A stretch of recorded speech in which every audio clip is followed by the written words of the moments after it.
Isaías 52:7. Usted lo puede buscar si quiere mientras que yo le hago una pregunta, pero creo que usted sabrá la respuesta por inercia. Cada vez que se habla del Evangelio de Cristo, donde quiera que se habla, siempre existen preguntas acerca del Evangelio. Y una de las más comunes, o de los, vamos a decir, de las peleas más comunes, es quién fue el primer predicador del Evangelio, evidentemente después de Cristo. ¿Quién fue el primero que proclamó el mensaje de salvación? Y la mayoría de la gente trata de apuntar quizás a María Magdalena, que fue la que anunció la resurrección de Cristo. Otros hablan de Pedro, que se puso de pie en el día de Pentecostés. Pero la verdad es que ninguno de ellos fue el primer predicador del Evangelio. Si somos sinceros, tenemos que reconocer que los primeros predicadores del mensaje de salvación fueron los profetas del Antiguo Testamento. ¿Y por qué es que aseguramos con tanta certeza? Bueno, vamos a ir al libro de Isaías 52:7. Por favor, si usted me ayuda, lo vamos a leer. Ahora sí lo puedes colocar acá. Isaías 52:7. Y por practicidad lo voy a leer aquí de la pantalla. Dice: cuán hermosos son sobre los montes los pies del que trae alegres nuevas. Diga conmigo, alegres nuevas. Del que publica la paz. Diga conmigo, publica la paz. Dice: del que trae nuevas del bien. Dice la palabra que todo esto es hermoso, es agradable, es bueno. Del que publica salud, del que dice a Sión, tu Dios reina. Los profetas como Isaías, y podríamos hacer una larga lista de otros, empezaron a hablar del mensaje de salvación, aunque todavía no conocían al Redentor. Y eso se dio por generaciones de generaciones. El espíritu profético se implicó directamente con la naturaleza del mensaje de salvación.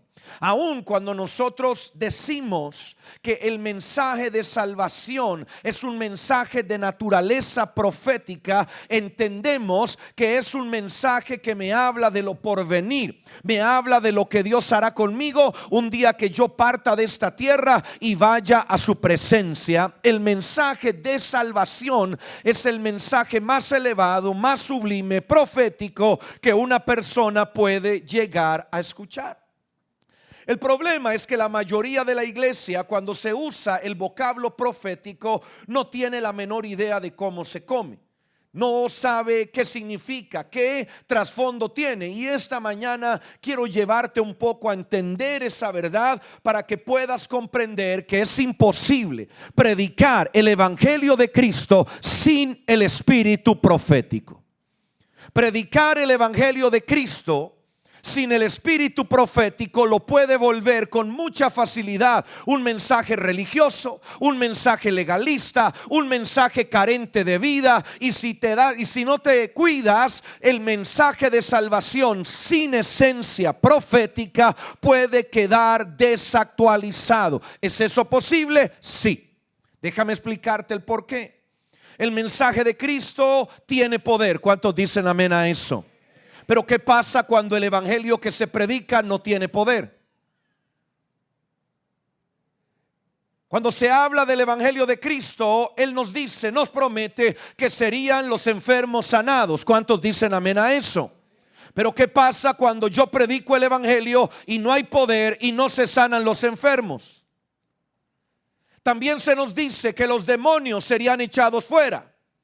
Y se nos hacen muchas promesas hasta de la manifestación de las lenguas del Espíritu, como evidencias, como señales de aquellos que han creído en Él. La pregunta es, ¿qué pasa cuando tú tienes un mensaje de salvación carente de poder, carente de señales, carente de milagros, carente de sanidades, carente de liberación de demonios? Es un mensaje que va quedando desfasado con la realidad bíblica. Cuando usé la palabra desactualizado, tú quisiste entenderla a tu manera y en tu presente, pero el contexto bíblico es un contexto que siempre está de moda. ¿Quién dice amén a eso? La palabra siempre va a ser actual. La palabra siempre va a ser vida. La palabra siempre va a ser útil. Siempre va a ser poderosa. Y cuando carece de ese poder, de esa vida, entonces el mensaje que se predica queda desactualizado. ¿Quién me está siguiendo la idea ahora? Lo profético es parte de la naturaleza del mensaje de salvación. Y es necesario que el espíritu profético esté en ese mensaje. Y quiero ir a la palabra nuevamente. Primera de Pedro, capítulo 1, versículo 10 y 12. Hoy va a anotar todos los versículos bíblicos que no se ha leído esta semana, así que aproveche. Primera de Pedro, capítulo 1, versículo 10. Si me ayudan con la pantalla, ahora los puse a correr para poder leerlo. Amén. Ya lo tienen. Ya casi. Si no, lo tengo que buscar. Ayúdenme. Primera de Pedro, sí existe, no se preocupen, y está en su Biblia. Aquí me atacó una hormiga, aleluya. Dice, Primera de Pedro 1, 10. Y puso 1 al 25. Espero que sí no funcione. Sí, allá arriba dice 10. De la cual salud, profetas. Aquí hay algo que está extraño, ¿verdad? Déjeme buscar el versículo mejor en mi Biblia, porque esa no es la forma en la que arranca ese verso. Perdóneme que esto es parte de los programas en vivo. Aleluya. Vamos a ver. Primera de Pedro, capítulo 1, versículo 10. Dice, los profetas, tal vez puedes cambiar esa versión, la que yo tengo en Reina Valera, no sé esa cuál será. Los profetas que profetizaron de la gracia destinada a vosotros, inquirieron y diligentemente indagaron acerca de esta salvación. ¿Cuántos tienen ese mismo verso? Amén. Versículo 10. Siga leyendo. Escudriñando qué persona y qué tiempo indicaba el Espíritu de Cristo que estaba en ellos, el cual anunciaba de antemano los sufrimientos de Cristo y las glorias que vendrían tras ellos. Es una serie de versículos muy potentes que podríamos hacer un largo seminario, pero vamos a leer hasta el 12. Dice, a estos, ¿a quiénes? A los profetas se les reveló que no para sí mismos, sino para ¿quiénes? Dígalo fuerte, ¿para quiénes? Para nosotros. Administraban las cosas que ahora os son anunciadas por los que os han predicado el evangelio por el Espíritu Santo enviado del cielo.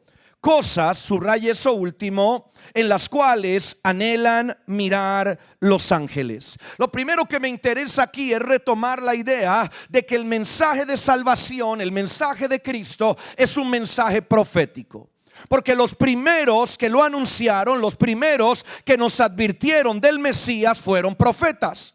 Y dice que estos profetas hicieron un ejercicio muy particular. Ellos empezaron a inquirir, empezaron a buscar, empezaron a preguntar, empezaron a clamar, a orar para saber quién sería el Mesías, para saber quién sería el Salvador, para obtener respuestas a dudas que cualquiera tendría.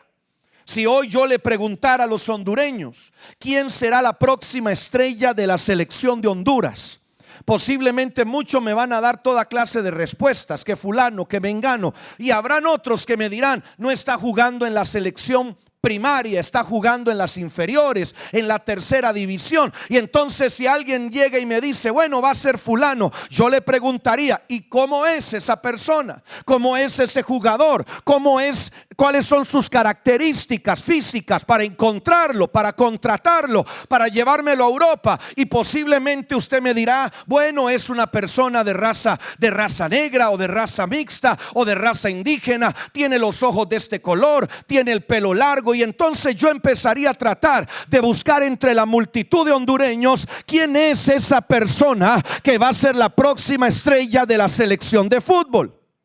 Y si la logro encontrar, encontraré un tesoro. ¿Quién dice amén a eso? Es exactamente lo mismo que hicieron los profetas. Ellos sabían que venía un redentor y ellos querían saber, querían dejar evidencias, querían dejar señales, marcas de cómo sería ese hombre que en realidad era Dios. Cómo era ese enviado, cómo era ese Cristo, y ellos empezaron a recibir palabras, y ahorita voy a ir a eso. Pero no queda solo ahí. Dice, escuche esto, dice que ellos empezaron a indagar acerca de la gracia. Diga conmigo gracia. Dígalo fuerte, gracia. Ellos empezaron a investigar cómo era este asunto de la gracia. ¿Por qué? Porque ellos vivían bajo la ley. Ellos vivían bajo códigos estrictos de comportamiento que los alejaban de Dios permanentemente, que los hacían sentir pecadores a cada paso. Todo lo que hacían era malo. Y tenían que estar haciendo sacrificios, tenían que estar haciendo votos de arrepentimiento y toda clase de ritos para poder acercarse a Dios. Cuando ellos empiezan a escuchar que viene un redentor, ellos se dan cuenta que el mayor cambio que va a experimentar la humanidad es que ya no vamos a estar unidos a Dios a través de ritos o a través de un sistema religioso, sino a través de un vínculo que se había perdido, la relación de un padre, aleluya, con sus hijos. Y ellos empiezan a descubrir este tesoro, y de repente se dan cuenta, dice la palabra, que no era para ellos, sino para los que vendrían después de ellos. Ellos empezaron a entender que lo profético tiene la capacidad de enlazar generaciones. Esa es una de las principales características de por qué el mensaje de salvación debe de ser profético, porque entonces logramos que la salvación no solo alcance a los padres, sino que también alcance a los hijos y que también alcance a los nietos. ¿Alguien me está siguiendo acá y dice amén a eso? Ellos entienden que lo profético te vincula de manera multigeneracional, que el mensaje del que se está hablando no es para ellos, sino para otros que vendrán en su lugar, y que cuando ellos oigan el mensaje estarán en otro escenario, en otra circunstancia. Y dice la palabra, sígame aquí, dice la palabra que ellos anunciaban de antemano los sufrimientos de Cristo y las glorias que vendrían tras ellos.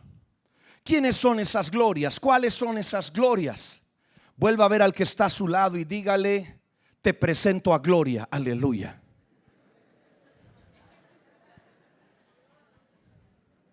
Esas glorias somos nosotros. ¿Cuántos dicen amén a eso? Sígame de nuevo, vamos. Esas glorias somos usted y yo, de quien estaba hablando la palabra. Sobre nosotros iba a venir el derramamiento del Espíritu Santo. Era de nosotros a quien se estaba refiriendo el Espíritu de Cristo a estos profetas.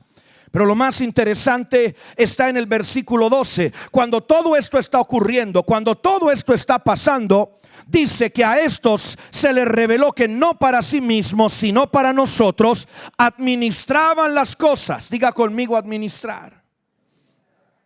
Dice: administraban las cosas que ahora os son anunciadas por el Espíritu, por el Evangelio de Cristo que fue enviado del cielo, cosas en las cuales anhelan mirar los ángeles. Ese último verso no siempre es fácil de entender, pero se lo trataré de explicar. Los ángeles han contemplado todo este misterio. Diga conmigo: misterio. La palabra misterio es una palabra que se ha salido del vocabulario cristiano, porque hoy nuestra sociedad es una sociedad demasiado racional, científica. Es una sociedad muy directa. Es una sociedad que tiene respuestas para casi todo, pero hay un misterio que sigue sin ser explicado. ¿Cómo es posible que Dios, siendo Dios, envía a su Hijo a la tierra para morir por nuestros pecados y resucitar, aleluya, y traernos vida eterna? Eso sigue siendo un misterio, pero no siendo eso suficiente, hay un misterio mayor, y es el misterio de cómo Dios, redimiéndonos, derrama de su Espíritu sobre nosotros. Es un misterio. Y dice que los ángeles anhelan mirar esto. Los ángeles tratan de entender cómo es esto posible. ¿Cómo puede ser que Dios, siendo Dios, haga esto, y que nosotros, siendo seres humanos más débiles que los ángeles, más limitados que los ángeles, tengamos la capacidad de ser llamados templos del Dios Altísimo? Diga conmigo, eso es un misterio. Lo veo muy tímido. Diga conmigo de nuevo, eso es un misterio. Y entonces empezamos a cabalgar a través de los versos bíblicos y nos damos cuenta que esta idea permanece. Quiero que vaya ahora a otro texto, por favor, y me acompañe. Vamos a ir a Primera de Corintios, capítulo 4, versículo 1. Vamos a ver cómo nos va con la traducción aquí atrás. Primera de Corintios, capítulo 4, versículo 1. Si no lo puedo leer yo. Vea lo que dice acá. Así pues, téngannos los hombres por servidores de Cristo. Diga conmigo, somos servidores de Cristo. A mí me gusta predicar con la gente, así que espero que no se canse. Hoy va a terminar usted mejor predicador que yo. Dice, y administradores de los misterios de Dios. Vuelve la palabra administrar, pero aquí yo sé que hay gente inteligente y sabe que la palabra administración está relacionada con dinero, con recursos, está relacionada con cosas tangibles, pero ahora nos están hablando de algo que es intangible. ¿Quién me está siguiendo acá? Nos están hablando de misterios. Yo no puedo tocar un misterio. La palabra misterio misma, muchos no los hace saber exactamente a qué se refieren. Se imaginarán una película de detectives o tal vez alguna serie de estas de fantasmas, un misterio. Pero la traducción más exacta de la palabra misterio, o la explicación más exacta de la palabra misterio desde el hebreo es las verdades secretas de Dios. Anote eso.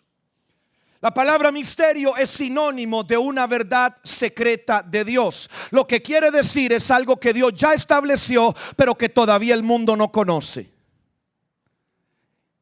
¿Eso qué significa? Eso significa que los misterios son misterios por cuanto todavía el espíritu profético no se ha manifestado. Voy a explicar eso. Los misterios tienen que ver con una verdad secreta de Dios. Ya Dios lo hizo, pero no lo hizo en el hoy, lo hizo en el mañana. ¿Estoy perdiéndole? ¿Cuántos están acá? Dios ya lo hizo, pero no lo hizo en el hoy, lo hizo en el mañana. Es cuando decimos tu milagro viene. ¿Cuántos han cantado alguna vez esa canción? ¿Cuántos hemos creído que Dios nos va a sanar en algún momento de la enfermedad que tenemos? Hoy no estoy sano, pero yo creo que Dios puede hacer un milagro mañana. ¿Alguien me dice amén a eso? Necesito toda su atención para que usted reciba la bendición de este mensaje. Entonces, si yo digo una verdad secreta de Dios, estoy diciendo algo que Dios ya hizo, que Dios ya estableció, que Dios ya determinó, pero todavía no ha sido revelado a los seres humanos. O sea que en el hoy, en el presente, todavía no lo conocemos, pero ya fue establecido por Dios. Eso es el mensaje de salvación. Yo creo que seré salvo, pero todavía no puedo tener evidencia de que soy salvo. ¿Por qué? Porque todavía no he partido a su presencia. ¿Cuántos me están siguiendo ahí con la idea? Yo tengo la convicción de ser salvo, pero la evidencia de mi salvación, el fruto más contundente de mi salvación llegará cuando yo muera. Aún hay gente, dice la palabra, que me dice Señor, Señor, pero yo los vomitaré de mi boca. ¿Quién me está siguiendo? Entonces vuelvo a la idea, el mensaje de Cristo, el mensaje evangelístico tiene una naturaleza, tiene una lógica, tiene una fundamentación completamente profética. Libro de Apocalipsis, por favor, vaya ahora. Vamos a ir a Apocalipsis 19:10. Este es uno de mis versículos favoritos. Está hablando Juan a uno de los ángeles que le revela los misterios que están por suceder antes del retorno en gloria de Cristo. Y dice el apóstol Juan: y me postré a sus pies para adorarle. Y él me dijo: mira, no lo hagas. Yo soy consiervo tuyo y de tus hermanos que retienen el testimonio de Jesús. Escuche eso. Ya el ángel empieza a hablar de aquellos que todavía sostienen que todavía mantienen la lámpara encendida del mensaje de Cristo. Pero luego él agrega, y quiero que lo subraye, la última oración de ese texto, que dice: adora a Dios porque el testimonio de Jesús es el espíritu de la profecía. Y entonces me empiezo a dar cuenta de cómo se van enlazando las piezas. Resulta que quien testifica de Cristo es el espíritu de la profecía. ¿Cómo me como eso? ¿Cómo lo entiendo? ¿Cómo lo digiero? ¿Qué es lo que me están queriendo decir? Voy a tratar de seguirle explicando de la manera más sencilla que yo pueda para llevarle al final de este mensaje. Y voy a partir de una idea muy básica. La idea básica y sencilla es preguntarle a usted: ¿por qué asegura que Cristo es el Salvador? ¿Se ha hecho esa pregunta internamente? Hay algunos que dicen: bueno, yo creo que Jesús es el Salvador porque, bueno, Él resucitó. Y eso está parcialmente bien. Yo creo que Jesús es el Mesías porque efectivamente Él resucitó. El problema es que otros resucitaron. No es que Él sanaba enfermos, amén, pero otros también sanaron enfermos. No, Él echaba fuera demonios. Bueno, sí, pero es que otros también han echado fuera demonios. ¿Cuál es la razón incuestionable? ¿Se lo ha preguntado en su fe? ¿Cuál es la variable incuestionable, inamovible, que nos permite asegurar que Jesús no es un maestro más, que Jesús no es un profeta del montón, que Jesús es el Hijo del Dios viviente? ¿Cómo podemos asegurar eso? Déjeme explicarle. Porque antes de que Él viniera hubieron profetas. Y antes de que Él viniera, a los profetas les fue revelado que nacería en Belén, que nacería de una virgen, que sería nazareo, que saldría de Egipto. Y empezaron ellos a hablar de todas las características que tendría el Mesías. Jesús es el Hijo de Dios porque en su vida se cumplen todas las profecías que fueron dadas antes de que Él llegara a la tierra. ¿Quién me está siguiendo ahí? A través de los profetas supimos que sería traicionado. A través de los profetas supimos que sufriría. A través de los profetas supimos que resucitaría. En Jesús, le vuelvo a repetir, se cumplen todas las palabras proféticas que fueron dadas antes y que lo señalan a Él como el Cristo. El tema es que eso fue lo que trajo su primera venida. Cuando Él se manifestó la primera vez, Él lo hizo como cordero, como un cordero que sería llevado al sacrificio. Pero Él dijo: yo regresaré por ustedes. ¿Quién está esperando a Jesús? Él dijo: yo regresaré por ustedes. Pero Él ya no va a regresar como un cordero. Él volverá como un león rugiente para juzgar a las naciones de la tierra. ¿Qué significa eso? Que la primera venida de Cristo fue traída a través de la palabra profética, a través de las señales proféticas, a través de lo que hablaron los profetas. Y ahora nos están diciendo que lo que testifica de Cristo, lo que nos anuncia que Cristo regresa, es el espíritu profético también. Yo no puedo asegurar que Cristo vuelve si en mí no está el espíritu profético. Porque eso no es algo de lo que yo tenga evidencia humana, es algo que tengo por certeza de la fe. ¿Quién me está siguiendo ahí?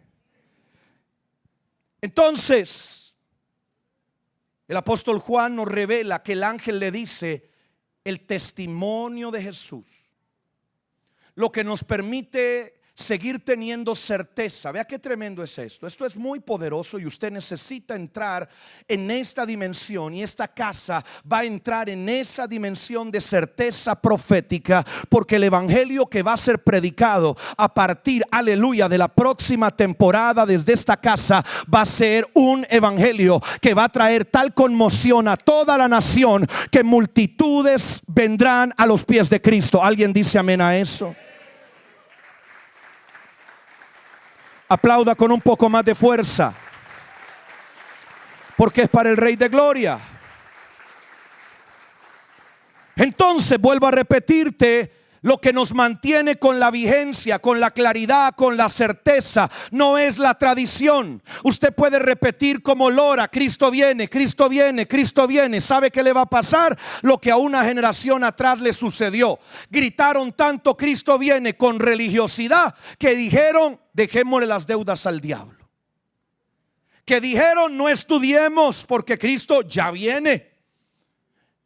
Y empezaron a castrar a una generación de creyentes, una generación de hijos de Dios que nunca accedió a los estratos más altos de nuestras naciones. Y hoy nuestras naciones, en lugar de estar entrando en tiempos de bonanza, de bendición, de prosperidad, están sumidas en violencia, narcotráfico, inmigración, desbandadas y toda clase de males. ¿Por qué? Porque aquellos que recibieron el evangelio en los años 70, en los años 80, fueron castrados proféticamente y nunca tuvieron un proyecto nación. Se puso seria la cosa.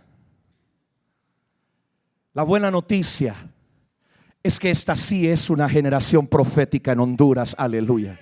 Parece que algunos no lo recibieron. La buena noticia es que esta sí es una generación profética en Honduras. Y en las próximas décadas esta nación será transformada por hombres y mujeres de Dios que habrán entendido este principio. El evangelio actual, no el evangelio desactualizado. Pero déjeme seguir trabajando con usted sobre este tema porque es muy potente. El ángel le dice: el testimonio de Jesús es el espíritu de la profecía. Lo que a mí me está diciendo es que sin el espíritu profético, el testimonio de Jesús va a quedar ausente. Va a quedar carente, va a quedar vacío, va a quedar rancio, va a oler a muerto, a podrido. Y hasta donde yo sé, nuestro Dios no es un Dios que tenga esas características. Él ha despertado lo profético en la iglesia. Él ha despertado lo profético en las iglesias. Él ha despertado lo profético en una generación, porque es necesario que el evangelio de Cristo vuelva a tener la esencia, el poder, las manifestaciones, las señales que siempre ha sido llamado a tener. Siempre. Diga conmigo: siempre. Diga conmigo: los milagros nunca pasan de moda. Dígalo fuerte: los milagros nunca pasan de moda. Tal vez en tu entorno la gente se volvió escéptica, pero un milagro los volverá a la fe verdadera. Aleluya. Tal vez la gente a tu alrededor se volvió tradicional, religiosa, pero un milagro les va a abrir los ojos y les hará caer las vendas. El poder que acompaña el evangelio es por naturaleza profética. Quiero que sigamos en la palabra y vaya ahora conmigo, por favor, a Colosenses capítulo 1 versículo 24. Colosenses capítulo 1. Colosenses capítulo 1 24. Ya casi lo encuentran atrás mío. ¿Ya lo encontraron? Eso es. Ahora me gozo en lo que padezco por vosotros y cumplo en mi carne lo que falta de las aflicciones de Cristo por su cuerpo, que es la iglesia. Versículo 25 también. Al 26 vamos a leer. Ya casi llega.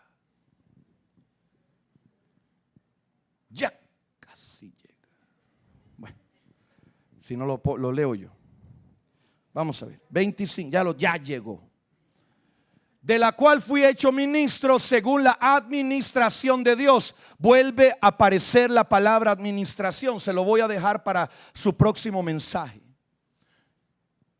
De la administración de Dios que me fue dada para con vosotros, para que anuncie cumplidamente la palabra de Dios. Versículo 26.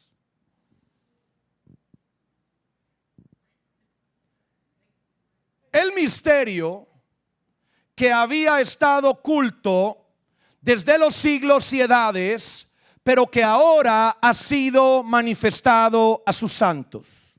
Segunda palabra clave de este mensaje: misterio. Y ahora Pablo nos explica con otra mirada lo que yo te vengo diciendo. Él dice el misterio que había estado oculto, o sea, el mensaje que Dios ya había preparado, pero que se había reservado para el tiempo propicio. Cuando empezamos a hablar de un mensaje profético, que por naturaleza es el mensaje evangelístico, entendemos que es un mensaje que ha estado siempre vigente y que necesita ser revelado a los ojos de la gente. Lo que esto quiere decir es que la perspectiva del mensaje de salvación empieza a cambiar dentro de la iglesia, porque ya no hay gente dura al evangelio. Hay gente que necesita que se le apriete el botón correcto. Sígame en eso. No hay gente que sea adversa al evangelio, no hay gente que sea atea, hay gente que necesita que alguien le desate la palabra en el momento correcto, en el lugar correcto, a la persona correcta. ¿Quién me está siguiendo acá? Y eso es lo que me da la naturaleza de la esencia profética. Venimos de una generación que vio grandes evangelistas puestos en las plataformas de los estadios, de los gimnasios, de los grandes auditorios, y todos ellos para la mayoría de nosotros son distantes, porque no nos imaginamos estando ahí, la mayoría de nosotros. Aún los que somos predicadores sabemos que tener un ministerio de esa naturaleza de impacto mundial, como lo fueron antes algunos evangelistas, es realmente muy difícil. Y la iglesia entonces va quedando fuera del margen de acción del mensaje de salvación que debe de ser predicado. ¿Y cuál es la anestesia que muchos han empezado a infringirle a las iglesias? Han empezado a querer trasladar un mensaje de salvación por aspiración corporal. Voy a explicar eso, no se ofenda todavía. No es un mensaje de poder, no es un mensaje que rompe cadenas, no es un mensaje que hace caer las vendas. Es un mensaje donde yo me pego al otro, le hago reuniones, lo hago sentir bien, lo hago sentir cómodo, y ojalá que algún día abra su corazón a Cristo. Y empiezo a trabajar a la gente en un entorno como si fuéramos solamente un grupo de buenas personas que nos vamos a reunir para decir cosas bonitas. Mi hermano, eso empieza a desinflarse en la medida que pasa el tiempo. Lo que mantiene a una iglesia vigente, lo que mantiene un ministerio vigente, es la manifestación del poder de Dios, de sus milagros, de sus sanidades. No hay nada que pueda oponerse ni enfrentarse a la magnitud del impacto que eso representa. Tenemos a mucha gente desarrollando ministerios, desarrollando iglesias por aspiración corporal, por invitaciones. Y no está mal que invitemos a los que no conocen de Dios, gloria a Dios por eso. Pero cuánto más se ahorraría la iglesia si empezamos a entrenar a los hijos de Dios para entrar en dimensiones proféticas, para estar sensibles a la voz del Espíritu, para empezar a revelar lo que Dios está hablando y poder desatar palabra precisa y exacta a la gente que no conoce de Dios, en el trabajo, en la familia, en los centros de estudio. ¿Qué pasaría? ¿Cuánto se ahorraría la iglesia si la próxima vez que te sientas en la parada de autobús para ir a tu trabajo y se sienta un desconocido a tu lado, dejas que Dios te sensibilice, dejas que Dios te ministre, te hable, y de repente una palabra viene a tu corazón y Dios te muestra que esa mujer que se sentó a tu lado va a ir a trabajar, pero acaba de recibir una golpiza la noche anterior por su marido, y tú, en lugar de decirle ven conmigo, tú le dices puedo ver lo que está pasando contigo y puedo ver lo que Dios va a hacer con tu casa. Mujer, prepárate porque Dios ha venido a visitarte. ¿Se imagina la diferencia del impacto? ¿Alguien dice amén a eso, mis hermanos? Eso es lo que nos revela el libro de Primera de Corintios, capítulo 14. Por favor, vaya conmigo.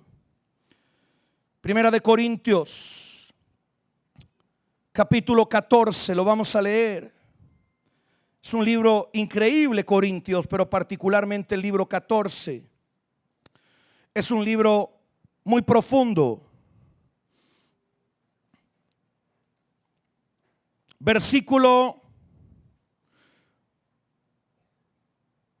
Vamos a ir al versículo, ya le digo cuál. Versículo 22, por favor, dice: así que las lenguas son por señal, no a los creyentes, sino a los incrédulos. Pero la profecía no a los incrédulos, sino a los creyentes. Versículo 23 del capítulo 14 de Primera de Corintios: así pues, toda la iglesia se reúne en un solo lugar y todos hablan en lenguas y entran indoctos o incrédulos. ¿No dirán estos que estáis locos? Pero si vosotros todos profetizáis y entra algún incrédulo o un indocto, por todos es convencido, por todos es juzgado. Lo oculto de su corazón se hace manifiesto, y así, postrándose sobre el rostro, adorará a Dios, declarando que verdaderamente Dios está entre vosotros. Lo que me está hablando Pablo en este texto, y lo hace desde el inicio del capítulo, es una comparación entre las lenguas y la profecía. Ese es otro tema apasionante y tal vez podré tocarlo al final. El apóstol Pablo habla de la relación de la profecía y las lenguas, y la mayoría de ustedes sé que debe tener alguna noción de lo que son las lenguas del Espíritu. Y si no lo sabe, le motivo a que busquen la palabra para apreciar el tesoro de las lenguas espirituales. Pero Pablo nos está diciendo que si alguien que no conoce de Dios entra a una reunión donde todos hablan en lengua, no va a recibir una bendición para su vida. No va a recibir nada que le edifique, nada que le cambie, le transforme, por la simple razón de que no entiende un centavo de lo que se dice. Pero por el contrario, él dice, escuche esto, por el contrario, él dice que si entra a una reunión y todos nosotros estamos inspirados por el Espíritu y profetizamos, es entonces que lo que está en su corazón será puesto a luz y tendrá que reconocer que Dios está entre nosotros. Le vuelvo a repetir lo que le dije desde el inicio.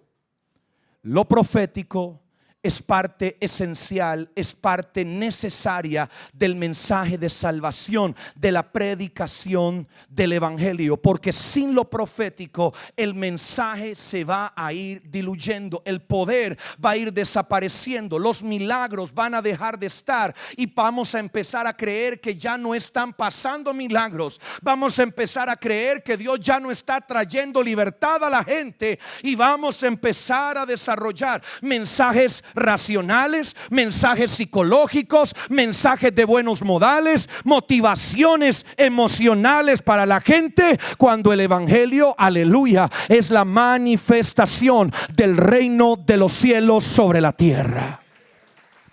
Vamos, aplauda con fuerza al Señor.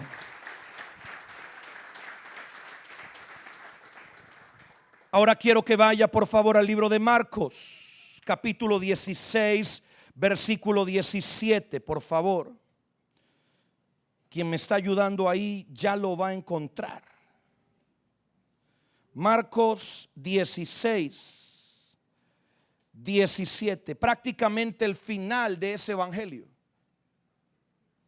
Dice la escritura: y estas señales seguirán a los que creen. ¿A quiénes? Diga conmigo: a mí. Estas señales me seguirán a mí.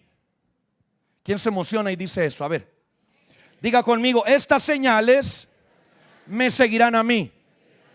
Claramente estas señales son por un motivo, no es por simplemente usted aparecerse en algún lugar y llamar la atención de la gente. La razón de por qué estas señales seguirán a los que creen es por la necesidad de la predicación del evangelio.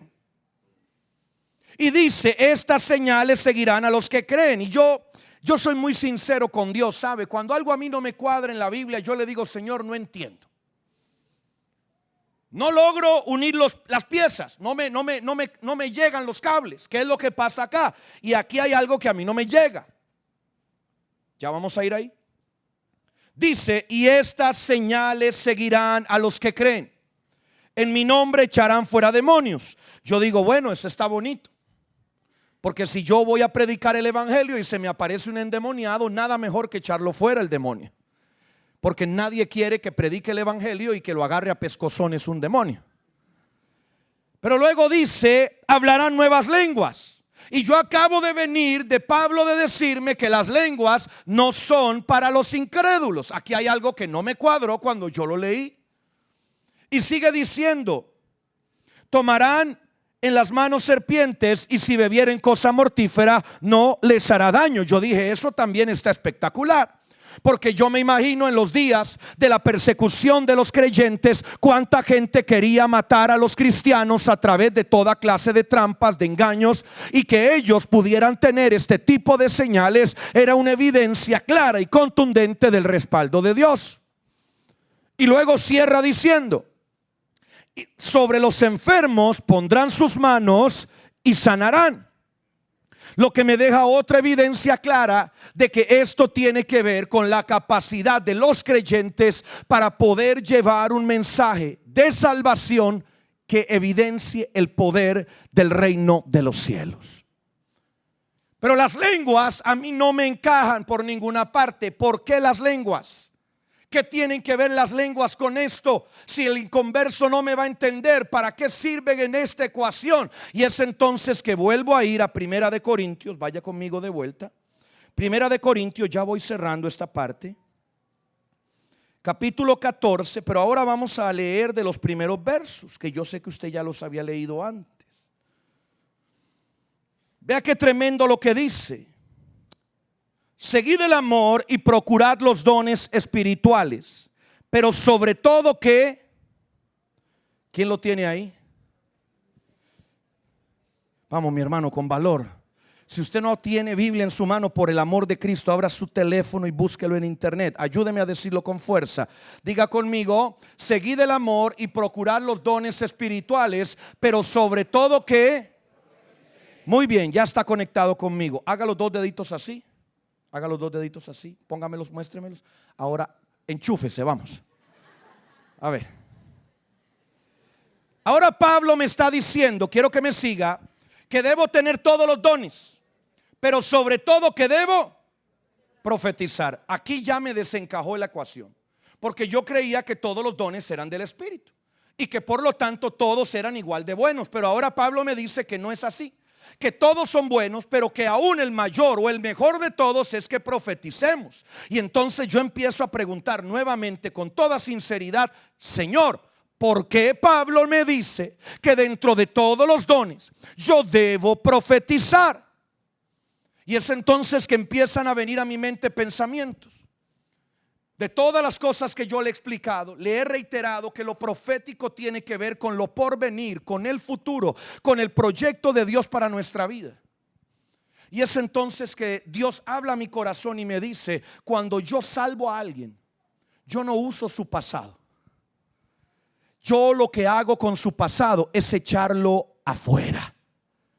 Yo lo que hago con su pasado es echarlo en el fondo de la mar. Cuando yo rescato a alguien, yo no me baso en su presente, en su hoy, porque muchos de nosotros, si fuera por nuestro hoy, no estaríamos en el lugar de la lista de Dios, porque estábamos quebrados, estábamos en situación de divorcio, otros estábamos con problemas de adicción a la pornografía, al lesbianismo, a la homosexualidad, otros sumidos en drogas. Si fuera por el hoy, Dios tampoco nos rescataría. Y entonces Dios me dice, yo soy todopoderoso, pero también yo soy omnipresente.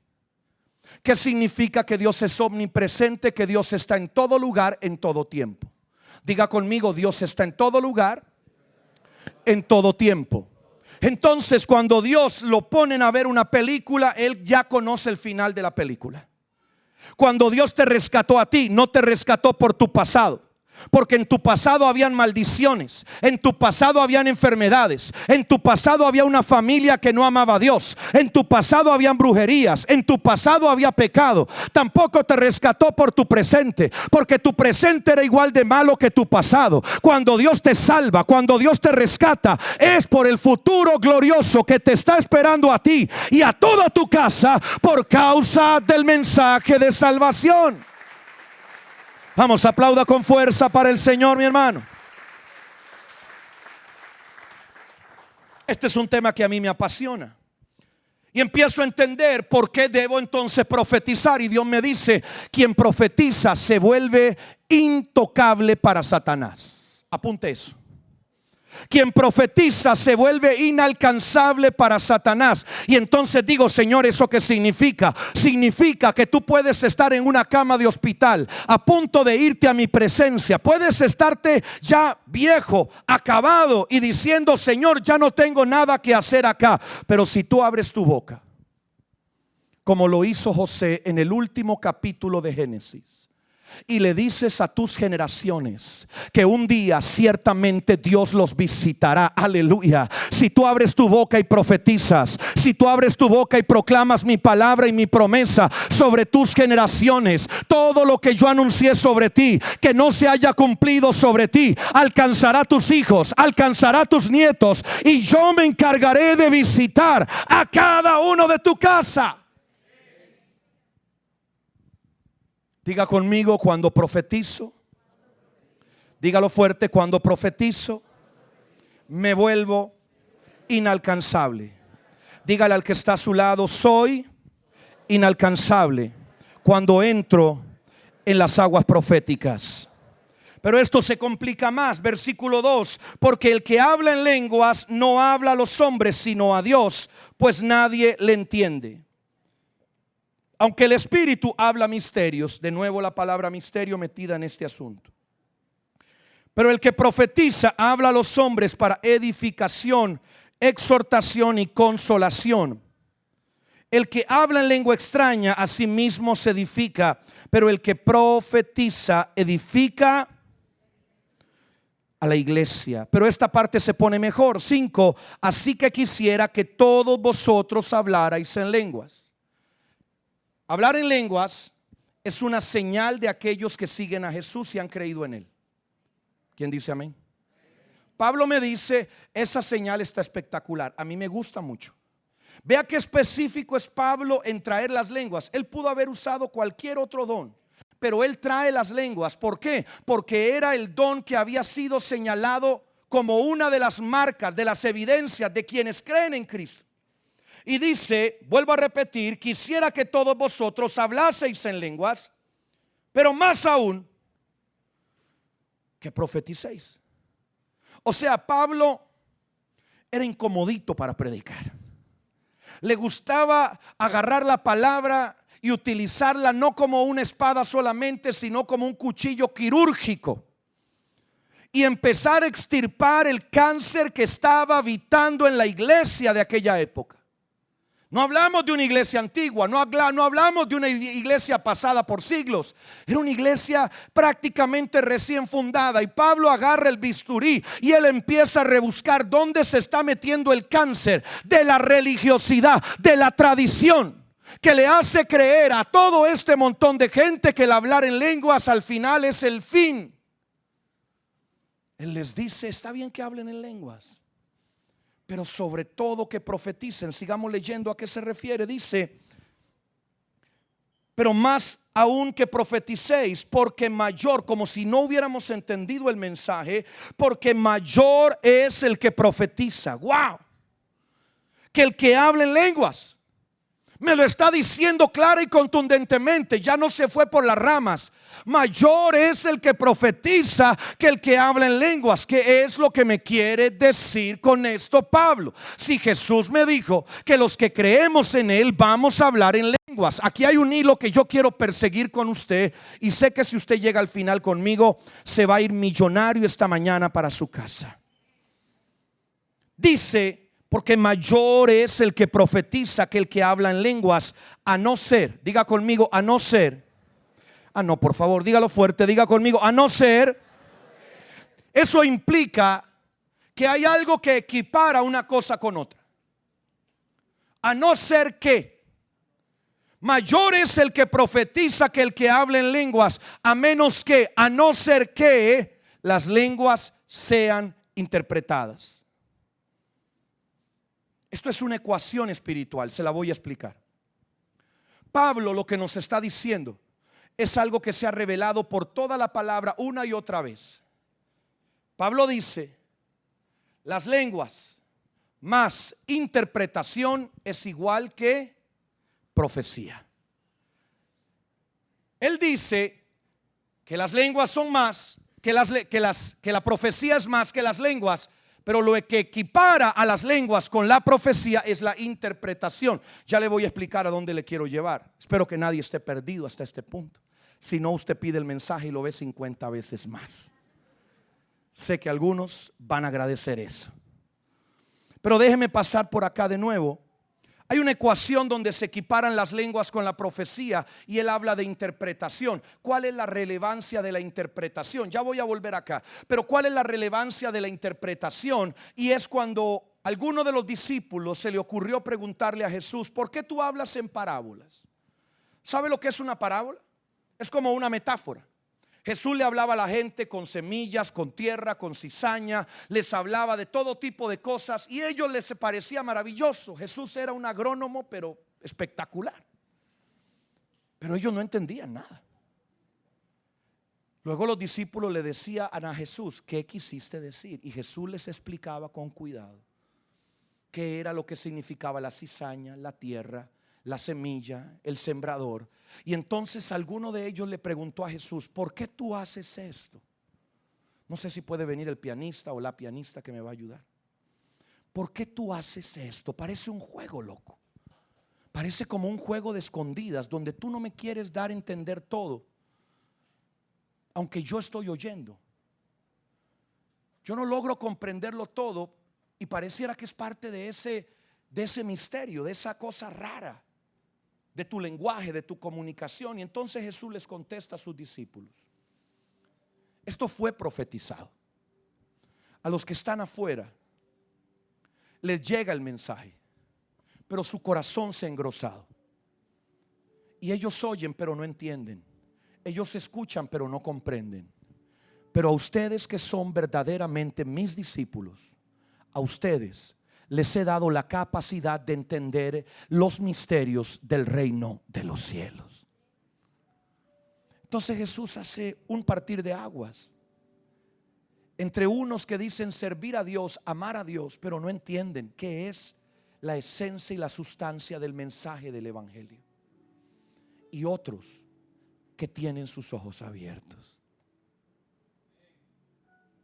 y que empiezan a caminar de tal manera, con tal conciencia, que todo lo que hacen al final es por causa y a razón del evangelio, que es su principal motivación en la vida. Entonces la interpretación no es cualquier cosa. La interpretación tiene que ver con un llamamiento, pero también implica un escogimiento. Muchos son los llamados, pero pocos son los escogidos. Hay muchos sentados acá y estoy seguro que se estarán preguntando, algunos, los más serios, ¿seré yo llamado y también escogido? Porque de que fuiste llamado estás aquí, yo no lo pongo en duda. La pregunta sería si fuiste escogido. Es el doble check de WhatsApp.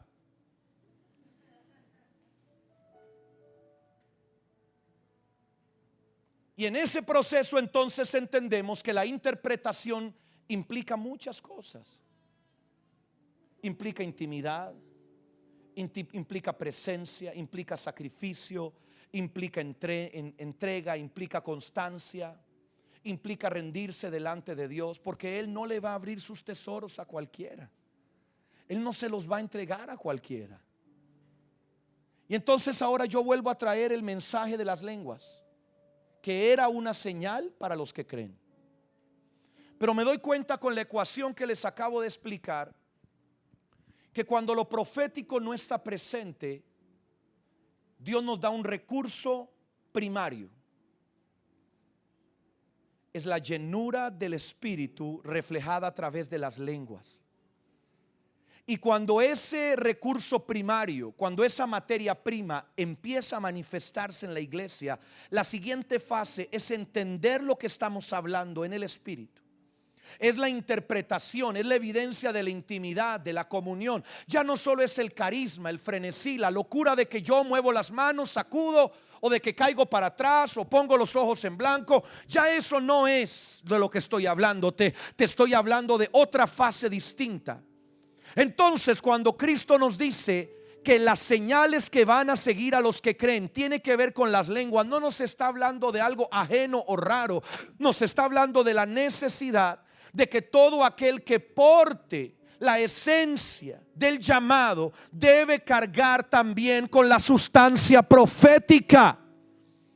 Y que esas lenguas activarán la interpretación, y por lo tanto vendrá la evidencia de lo profético a aquellos que creen en él.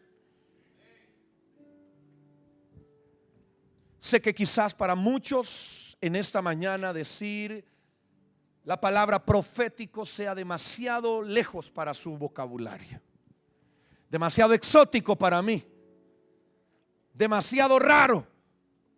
Y le confieso, para mí en algún momento también lo fue.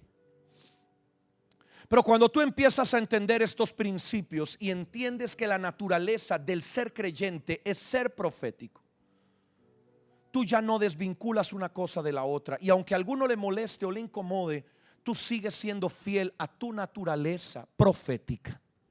Aunque le llames o no le llames de esa manera públicamente, tú entiendes qué es lo profético. Lo profético está involucrado en cada uno de los grandes acontecimientos que Cristo le pidió a la iglesia que hiciera. Uno de ellos, la Santa Cena.